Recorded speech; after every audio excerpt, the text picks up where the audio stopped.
आप सभी को जय मसीह की। प्रभु यीशु मसीह के नाम से मैं आप सभी का स्वागत करता हूं आज के वचन के लिए।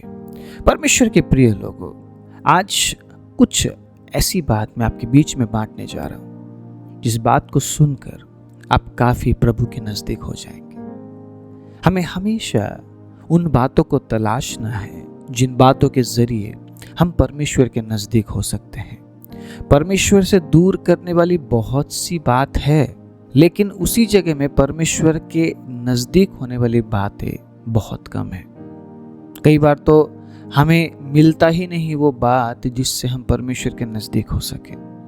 इसीलिए जब हम जीवित अवस्था में हैं, प्रभु ने अगर हमें जिंदा रखा है, हमें हमेशा तलाशने की जरूरत है, ढूंढने की जरूरत है, कोशिश करने की जरूरत है ताकि हम परमेश्वर के नजदीक हो सके। आज एक वचन से मैं शुरुआत करना चाहूंगा। इफिसियों का किताब 4 अध्याय उसके 1 आयत को हम पढ़ेंगे। इसीलिए मैं जो प्रभु में बंदी हूं, तुमसे विनती करता हूं कि जिस बुलाहट से तुम बुलाए गए थे उसके योग्य चाल चलो। आज इस वचन से मैं आप सभी को याद दिलाना चाहता हूं, आपको किसी मकसद के लिए बुलाया गया है, आपको किसी मकसद के लिए चुना गया है। वो मकसद आपका नहीं, वो मकसद परमेश्वर का है। कई बार हम ऐसा सोचते हैं ना, प्रभु ने अगर मुझे चुना है तो शायद मेरी इच्छाओं को पूरा करने के लिए चुना होगा। परमेश्वर ने अगर मुझे बुलाया है तो इसलिए बुलाया है शायद कि मैं अपनी इच्छा पूरी करूं। नहीं, परमेश्वर ने हमें बुलाया है, परमेश्वर ने हमें चुना है ताकि हम परमेश्वर की इच्छा को पूरा करें। आप समझ रहे मेरी बात? ताकि हम परमेश्वर के मर्जी को पूरा करें। इसीलिए पौलुस क्या कह रहे हैं, मैं तो बंदी हूं प्रभु में, और उस हालात में मैं तुमसे विनती करता हूं कि उस योग्य चाल चलो जिस कार्य के लिए, जिस उद्देश्य के लिए तुम बुलाए गए हो। आज मैं आपसे पूछना चाहता हूं, क्या आपको पता है परमेश्वर ने आपको क्यों बुलाया है? क्या आपको पता है परमेश्वर ने आपको क्यों चुना है? आपको चुनने, आपको बुलाने के पीछे का मकसद क्या है? क्या आपको पता है? अगर आप हर दिन इस बात को तलाशने की, इस बात को समझने की कोशिश करें कि मैं क्यों बुलाया गया हूं, मैं क्यों चुना गया हूं, आप और बेहतर तरीके से परमेश्वर को जानने लग जाएंगे। आप और बेहतर तरीके से परमेश्वर के नजदीक आप जाएंगे और गहराई से आप परमेश्वर को जानेंगे। और यही परमेश्वर चाहते हैं कि आप परमेश्वर के नजदीक जाएं। बहुत सी बातें हैं आपके जीवन में जो बातें आपको परमेश्वर से दूर करती हैं, लेकिन उसी जगह में बहुत सी ऐसी बातें हैं जो बातें आपको परमेश्वर के नजदीक लेकर जाती है।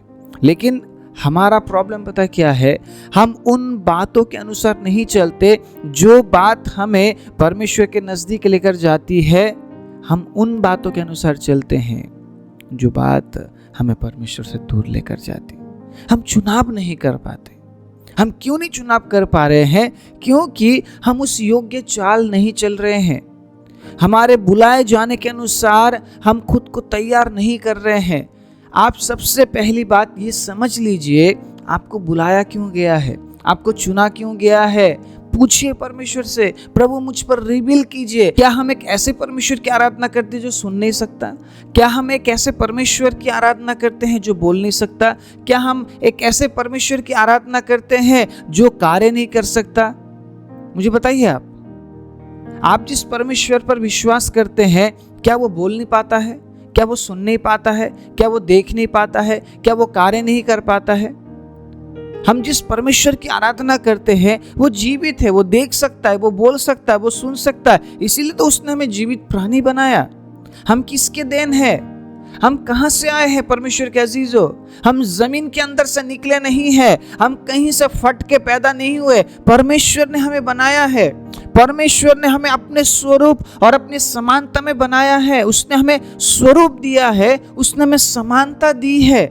इस बात को अगर हम समझते हैं तो हमें पता होगा कि हमारा परमेश्वर बोल सकता है। जब हम परमेश्वर से पूछेंगे, प्रभु मुझे बताइए आपने किस उद्देश्य के लिए मुझे बुलाया है, वो आपसे बात करेंगे। परमेश्वर अपना उद्देश्य आप पर जाहिर करेंगे। हमारा प्रॉब्लम है कि हम पूछते नहीं हैं। हम सोचते हैं बस ये जो जिंदगी है, इसी जिंदगी को जीने के लिए परमेश्वर ने बुलाया होगा, हाँ जीऊंगा, उसके बाद मर जाऊंगा। हमें मरने की जल्दी है, आपको पता है। हमें जीने में चाहत नहीं है, इंटरेस्ट नहीं है, हमें मरने की जल्दी है। बहुत से लोगों को मैंने बोलते सुना है, कोई नहीं, कल तो मर ही जाऊंगा, परसों मर ही जाऊंगा। आप जीने में अगर फोकस नहीं करेंगे, अगर आप जीने में ध्यान नहीं लगाएंगे, तो आपका जो मृत्यु है ना, वो भी उतना मजेदार नहीं होने वाला है। आप समझ रहे हैं? आपका मृत्यु मजेदार होना चाहिए। आप जब मौत के मुंह में हो, जब आप मरने वाले हो, तब आपको ऐसा लगे, नहीं, जो जिंदगी प्रभु ने मुझे दिया था, उस जिंदगी को मैंने बखूबी परमेश्वर के लिए जिया है। उस जिंदगी में मैंने वो सारी बातें की है जो परमेश्वर मुझे बोलते थे या परमेश्वर मुझसे चाहते थे। आज मैं फक्र से मर सकता हूं, मैं बड़े शान से मैं मर सकता हूं, प्रभु मैं धन्यवाद देता हूं, ये कहते हुए आप इस संसार को छोड़ेंगे। उस वक्त अगर आपको डर सता रही है, जब आप मरने पर है, जब आप आखिरी सांसें गिनते हैं, या अचानक जब मृत्यु आपके ऊपर आ जाती है, अगर उस समय आपके अंदर डर हो कि मेरा क्या होगा, इसका मतलब कहीं ना कहीं आप उस योग्य चाल नहीं चल पाए जिस काम के लिए, जिस उद्देश्य के लिए परमेश्वर ने आपको और मुझे बुलाया था। परमेश्वर के अजीजों, हम अपनी जुबान से मृत्यु के शब्द को हटाकर जीवन के शब्द को बोलना शुरू करें। हम ये बोलना शुरू करें कि परमेश्वर आपने मुझे जो जीवन दिया है, उस जीवन को मैं जीऊंगा, प्रभु उस योग्य चाल में चलूंगा।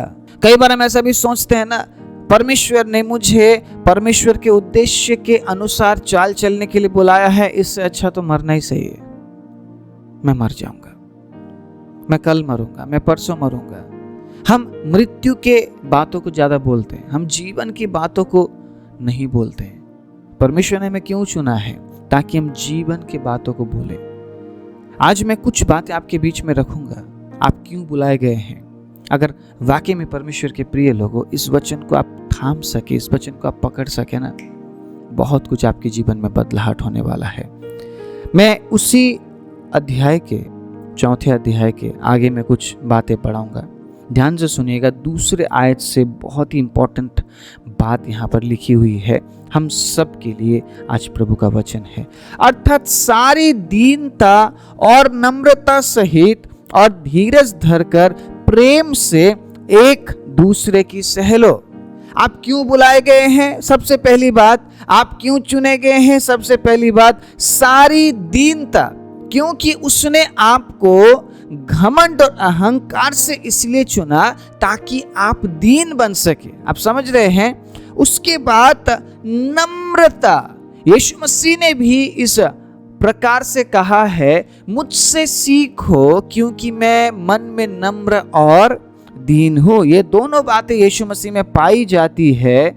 उसके बाद पौलुस कहता है धीरज धरकर, उसके बाद पौलुस कहता है प्रेम से। इन चार बातों के बारे में मैं बात करना चाहता हूं। परमेश्वर के अजीजों, अगर आप प्रभु में बुलाए गए हैं, आप अगर आपको ऐसा लगता है कि परमेश्वर ने मुझे बुलाया है, परमेश्वर ने मुझे चुना है, तो ये चार बात मेरे अंदर होना अवश्य है। ये चार बात मेरे अंदर होना ही चाहिए। आज इसी वक्त अपने आप को आप जांच लीजिए, इसी वक्त आप खुद के अंदर देख लीजिए कि ये चार बात मेरे अंदर है या नहीं। मैं आपको एक बात बताऊं, अब समय खत्म हो चुका है ये देखना कि वो क्या कर रहा है। अब समय आ चुका है ये देखने का कि मैं क्या कर रहा हूं। खुद को देखने का समय आ चुका है, खुद के बारे में सोचने का, खुद के बारे में विचार करने का समय आ चुका है। जितना मैं आपके लिए वचन बोल रहा हूं ना, उससे कई गुना ज्यादा ये वचन मेरे लिए है। मैं अभी के अभी खुद को मैं जांच भी रहा हूं और मैं समझ भी रहा हूं मेरे अंदर ये बातें हैं या नहीं। मैं खुद में झांक रहा हूं, क्या ये बातें मेरे अंदर पाई जा रही है, जो बातें आज मैं आप तक पहुंचा रहा हूं। परमेश्वर के अजीजों, ये वचन सबके लिए है। जो बोता है उसके लिए भी है, जिसके लिए बोया जाता है उसके लिए भी है। इसीलिए अगर आज आप खुद को अभी जांच पाए और तुरंत इन वचनों को लागू कर पाए, मैं सच में कह रहा हूं, एक बहुत बड़ा परिवर्तन आने वाला है। परमेश्वर नया काम करने वाला परमेश्वर है। परमेश्वर पुरानी बातों को नहीं दोहराता है। हर दिन अगर उसने हमें नई जिंदगी दी है, हर सुबह जब आप अपने आंखों को खोलते हैं, आपके लिए एक नया सवेरा है, एक नया मौका है, एक नया चांस है, एक नई बात है, एक नया कार्य है। परमेश्वर उस नए दिन के अनुसार आपके जीवन में नया काम करना चाहते हैं और आपको हर दिन बदल कर वो नया बनाना चाहते हैं। इसीलिए अगर ये बात हम में नहीं पाई गई, परमेश्वर के अजीजों, हम इस वचन के अनुसार खुद को नया नहीं बना पा रहे हैं। और अगर हम नहीं बदल रहे हैं, आप सोच लीजिए, हमें बुलाया जाना व्यर्थ है, हमें चुना जाना व्यर्थ है। उसने आपको इसलिए नहीं चुना कि आप आज भी घमंड और अहंकार में भरे हुए हो। उसने आपको इसलिए नहीं चुना कि आप में दीनता ना पाई जाए, आप में नम्रता ना पाई जाए, आप में धीरज ना पाई जाए, आप में प्रेम ना पाई जाए। उसने आपको इसलिए चुना है ताकि ये सारी बातें आप में हो। आप बस टाइम पास के लिए बुलाए नहीं गए हैं। आपका जीवन टाइम पास नहीं है। आपका जीवन बस इसलिए नहीं है कि आप ये तलाश है, मुझे क्या मिल सकता है, मेरे लिए अच्छी बातें क्या है, मुझे क्या परमेश्वर देना चाहता है। बस इन बातों को तलाशने से ये बातें हमारे जीवन में नहीं आ पाएगी। सबसे पहले परमेश्वर के बुलाहट के अनुसार योग्य चाल हमें चलना पड़ेगा। उस चाल में ये बातें आपके अंदर होनी चाहिए। जब आप परमेश्वर के बुलाए अनुसार चलने लगते हैं, आप विचारते हैं, अगर मैं परमेश्वर के बुलाए अनुसार में चल रहा या चल रही हूं, तो मुझ में तो ये बात होनी ही चाहिए। आप समझ रहे हैं? अगर आपने अपने माइंड में ये बात रख ली कि मैं परमेश्वर के बुलाहट के अनुसार मैं चलूंगा या चलूंगी, तो ये बातें आप अपने जीवन में जरूर लेकर चलेंगे। लेकिन अगर आप ये सोचते हैं, चलो ना कोई बात नहीं, ऐसे ही गुजर जाएगी दिन रात, और मृत्यु की बात जब आप अपने मुंह से बोलते हैं, कोई नहीं, कल तो मरना ही है, कोई नहीं, परसों तो मरना ही है, कोई नहीं, मुझे क्या है, मैं तो ऐसे ही चलूंगा, मैं तो ऐसे ही जीऊंगा। इन बातों को अब छोड़ना पड़ेगा। इन बातों से अब हमें दूर रहना पड़ेगा परमेश्वर के अजीजों, और खुद में दीनता और नम्रता को उत्पन्न करने की जरूरत है। जिस प्रकार यीशु मसीह दीन थे, जिस प्रकार यीशु मसीह नम्र थे, क्या हम खुद को वैसी दीनता और नम्रता में परिवर्तन कर रहे हैं? क्या हम में दीनता पाई जाती है? क्या हम में नम्रता पाई जाती है? खुद को पूछना है, खुद के अंदर देखना है। और अगर आप में ये बातें नहीं पा रहे हैं, प्रार्थना में बैठना बहुत जरूरी है। मैंने क्या कहा? वो बहरा नहीं है, वो सुन सकता है आपको। वो गूंगा नहीं है, वो बोल सकता है आपसे। परमेश्वर आपके जीवन में रिवील करेंगे, वो प्रकाशित करेंगे परमेश्वर के अजीजों, जब आप परमेश्वर से मांगते हैं, जब आप परमेश्वर से बात करते हैं। इसीलिए अपने आप को दीनता और नम्रता में अगर हम नहीं पाते हैं, परमेश्वर के प्रिय लोगों, हम उस योग्य चाल नहीं चल रहे हैं। जिस प्रकार मैंने कहा, जिस बुलाहट में हम बुलाए गए हैं, हमें समझना पड़ेगा कि परमेश्वर ने हमें क्यों बुलाया। परमेश्वर ने हमें इसलिए नहीं बुलाया कि आज भी हम घमंड और अहंकार से भरे हुए जीवन में हम आगे बढ़ते रहे। उसने हमें इसलिए बुलाया ताकि हम दीन और नम्र बने। परमेश्वर आपको आशीष इसलिए नहीं देते हैं ताकि आप एक दूसरे के साथ कंपेयर करें। मेरी बात समझ रहे हैं आप? परमेश्वर ने आपको इसलिए अच्छे कपड़े नहीं दिए हैं ताकि आप दूसरों को बोले कि उसके पास देखो, मेरे जैसा कपड़ा नहीं है। परमेश्वर ने आपको इसलिए नहीं बढ़ाया है कि आप दूसरों के साथ खुद की तुलना करें, कंपेयर करें कि देखो वो तो प्रार्थना नहीं करता इसीलिए उसके पास आशीष नहीं है, मैं तो बहुत ज़्यादा प्रार्थना करता हूँ इसीलिए मेरे पास आशीष है। इसलिए परमेश्वर ने आपको आशीष नहीं दिया है।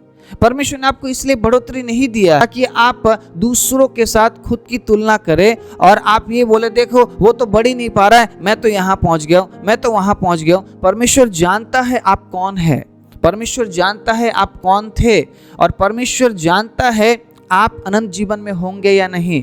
तो हमें ज़्यादा उछलने की ज़रूरत नहीं है, हमें ज़्यादा दूसरों के साथ खुद की तुलना करने की ज़रूरत नहीं है। तुलना करना ही है, मेरी बात बड़े ध्यान से सुनना, तुलना करना ही है तो उन लोगों के साथ कीजिए जो नम्र है, जो दीन है, और खुद को और दीन और नम्र बनाने की आप कोशिश कीजिए। अच्छे बातों में हम क्यों तुलना नहीं करते एक दूसरे को? एक दूसरे के साथ तुलना करना होता है तो बस हम पैसे में, ज्ञान में, इन्हीं चीजों में हम तुलना कर रहे होते। अरे प्रेम में तुलना करो ना, प्रेम में तुलना करो। आप ये सोचिए कि मैं ऐसा प्रेम करूंगा, मैं उससे बढ़कर प्रेम करूंगा। आप कर सकते हैं ऐसा तुलना? खुद को कर सकते हैं? नहीं कर सकते। वहां पे हम कमजोर पड़ जाते हैं। हम वहां पे क्या कहते हैं, प्रभु ने एक अलग अभिषेक दिया इस भाई और इस बहन को कि वो बढ़कर प्रेम कर पाते। वहां पे हम खुद को हटा लेते हैं। कितनी सरलता से हम ये बात बोल देते हैं कि वो तो अभिषिक्त पाया हुआ व्यक्ति, इसलिए वो ज्यादा प्रेम रख पाता है, मेरे से नहीं हो पाता, मैं तो उतना प्रेम नहीं रख पाता हूँ। हाँ ठीक है, प्रभु ने कुछ और जिम्मेदारी मुझे दी है, लेकिन प्रेम नहीं रख पाता हूँ मैं। आप समझ रहे हैं? तुलना करना है तो आप इस बात में कीजिए ना, वो धीरज धरता, मैं उससे बढ़कर धीरज धरूंगा, मैं एक उदाहरण बन जाऊंगा। आप तुलना कर सकते हैं क्या इन बातों में? आप कपड़ों में, चीजों में, गाड़ियों में, घर में अपने आप को तुलना करते हैं। आपको ये पता है कि वो नाशवान चीजें हैं, आपको ये पता है जिस अधिकार में आप है एक दिन खत्म हो जाएगा, आपके हाथ से चला जाएगा वो बात, आप उसको लेकर स्वर्ग में नहीं जा सकते हैं। अगर वाकई में आप तुलना करना चाहते हैं एक दूसरे में, तो आप तुलना कीजिए कि मैं बढ़कर प्रेम करूंगा, मैं उस भाई या उस बहन से बढ़कर मैं धीरज धरूंगा, मैं उस भाई या उस बहन से मैं बढ़कर मैं दीन बनूंगा, मैं नम्र बनूंगा। इन बातों में तुलना नहीं है। इन बातों में हम बोलते हैं अलग ही अभिषेक है उसके अंदर अलग ही अभिषेक है। हम तुलना किस में करते हैं? चंगाई में, कि मेरे प्रार्थना करने से प्रभु चंगा करता है, मैं अच्छा भविष्यवाणी करता हूं। इन बातों में हम तुलना करते हैं। मैं बताऊं आपको, पौलुस के लिखे हुए पत्री को आपने शायद नहीं पढ़ा है।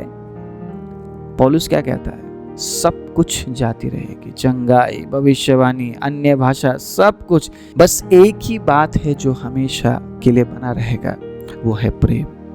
इसलिए पौलुस कहता है सारी बातें अपनी जगह, प्रेम अपनी जगह। अगर तुम चुनते हो तो प्रेम को चुनो, क्योंकि प्रेम उत्तम मार्ग है। आपके जीवन में अगर प्रेम ना पाई जाए, धीरज ना पाई जाए, दीनता ना पाई जाए, आपके जीवन में अगर नम्रता ना पाई जाए, परमेश्वर के अजीजों, हम क्यों बुलाए गए हैं फिर? मतलब हम बुलाए गए हैं इन्हीं बातों के लिए। अगर यही बात हमारे जीवन में ना पाई जाए तो परमेश्वर ने क्यों बुलाया है फिर हम? ये तुलना करने के लिए कि मेरे पास आज घर है, मेरे पास गाड़ी है, मेरे पास अच्छे कपड़े हैं, मैं ब्रांडेड जूते पहनता हूँ, इन बातों के लिए परमेश्वर ने नहीं बुलाया। ये सारी बातें नाशवान है। जो भी आप शरीर के लिए सोचते हैं ना, एक दिन खत्म हो जाएगा। कोई भी महंगी चीज आपके पास बनी नहीं रहती है, नाश हो जाएगा, एक दिन खत्म हो जाएगा। और उन नाशवान चीजों के लिए हम भाई बहनों में तुलना करें कि मेरे पास तो आज ये है, आपके पास क्या है? आपके पास क्या है? देखो प्रभु ने आज मुझे ऐसा दिया है, आपको दिया है। आपको परमेश्वर प्यार नहीं करता है, आप तो पापी है ना। कितना जल्दी हम न्याय कर लेते हैं। इन दिनों में मैं देख रहा हूं बहुत से लोग प्रचार करते हैं, उन प्रचारों से वो ये कहते हैं कि मेरा ही सिर्फ प्रचार अच्छा है, बाकी सब बेकार है। आपको परमेश्वर ने इसलिए प्रचार करने के लिए खड़ा नहीं किया है कि आप दूसरों को बुरा बोले। मेरी बात ध्यान से सुनिएगा। परमेश्वर का जो वचन है, जो बहुमूल्य वचन है, ये आपके हाथ में भी उतना ही है, मेरे हाथ में भी उतना ही है। ये आपके हाथ में होने से भी बहुमूल्य ही है, मेरे हाथ में होने से भी बहुमूल्य ही है। आप समझ रहे इस बात को? आपके पास 2-4 लोग ज्यादा है या 5-10 लोग ज्यादा है, इसलिए आप महान नहीं हैं। आप भी वही दास है, मैं भी वही दास हूं। हम सब उस एक ही परमेश्वर के संतान हैं। ये विभाजन करने वाली बातें हमें अब खुद से दूर रखने की ज़रूरत है, क्योंकि यीशु मसीह आने वाला है। उसने जिसको तैयार किया है, जो लोग उसके लिए तैयार है, वो उठाए जाएंगे। आप समझ रहे हैं? इसीलिए हम किसी एक व्यक्ति विशेष को ऊंचा ना करें। हम बस ये ना बोलते रहे वो अच्छा है, वो अच्छा है, वो अच्छा है। परमेश्वर सबको अच्छा बनाना चाहते हैं। परमेश्वर सबको बेहतर बनाना चाहते हैं। यीशु ने क्या कहा? अभी भी उन भेड़ों को मुझे भेड़शाला में लाना है जो भेड़शाला में नहीं है। आप समझ रहे इस बात को? परमेश्वर को उन एक एक आत्माओं की कीमत पता है। तो हम कौन होते हैं ये अच्छा और ये बुरा है बोलने वाले? हमें झूठे शिक्षाओं से बचना है। अगर कोई व्यक्ति झूठा शिक्षा दे रहा है, मत बात कीजिए उसके बारे में, मत बोलिए। वो झूठा शिक्षा दे रहा है, आप सही शिक्षा दीजिए। जो सही शिक्षा में आना चाहते हैं, परमेश्वर उन्हें सही शिक्षा में लाएंगे। आप समझ रहे मेरी बात? अगर आप झूठे शिक्षा को आप प्रमोट करते हैं, वो ये बोल रहा है, वो ये बोल रहा है बोल के, हमारा ये काम नहीं। हमारा काम क्या है? हमारा काम ये है कि सही शिक्षा की ओर हमें लोगों को लेकर चलना है। हमें ये बोलने में समय व्यतीत नहीं करना चाहिए कि वो वैसा है, वो वैसा है। अब हमें ये नहीं करना है। परमेश्वर के अजीजों, अब हमें क्या करना है? खुद के बारे में देखना है। हमें अगर तुलना करना है खुद को दूसरों के साथ, तो हम इस बात में हम तुलना करें कि मैं कितना ज़्यादा और प्रेम कर सकता हूँ प्रभु से, मैं कितना ज़्यादा और प्रभु के साथ में चल सकता हूँ, मैं और प्रभु में दीन बनूंगा, मैं और नम्र बनूंगा। इन बातों में हमें तुलना करने की ज़रूरत है। वो चर्च बड़ा है, वो चर्च छोटा है, उसके पास तो देखो ये है, उसे तो ये बजाना आता है, उसे तो ये करना आता है। इन बातों में तुलना करते रहेंगे तो ये जो इम्पोर्टेंट बात है ये छूट जाएगी हमसे। हम क्यों बुलाए गए हैं ये आप समझ गए होंगे। हम क्यों चुने गए हैं ये आप समझ गए होंगे। पौलुस के कहने के अनुसार, परमेश्वर के वचन से आप समझ गए होंगे। आप इस बात की तुलना करने के लिए नहीं बुलाए गए हैं परमेश्वर के अजीजों, कि मेरे पास ये है, मेरे पास वो है, उसके पास ये नहीं है, वो तो पापी है, वो प्रार्थना नहीं करता है, इसीलिए प्रभु ने उसे आशीष नहीं दिया है। ये परमेश्वर और उसके बीच का मामला है।